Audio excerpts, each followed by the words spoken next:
ஊரார் ஒதுக்கி வச்ச ஓவியம் என்ன பொறுத்தவர காவியம் என்னாலும் நீதாண்டி என்னோட ராசாத்தி பொன்னாட்டம் நெஞ்சோடு வச்சேனே காப்பாத்தி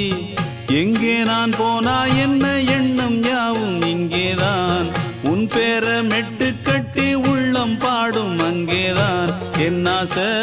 காத்தோடு போகாது என்னாலும் என் வாக்கு பொய்க்காது நான் ஏறிக்கிற மேலிருந்து 8 தேச பார்த்திருந்து ஏங்கி ஏங்கி காத்திருந்தேன் காணல்ல மணி 7 8 ஆன பின்னும் ஊரடங்கி போன பின்னும் சோறு தண்ணி வேணும் என்று தோணல என் தெம்மாங்கு பாட்டை கேட்டு தென்காத்து ஓடி வந்து தூதா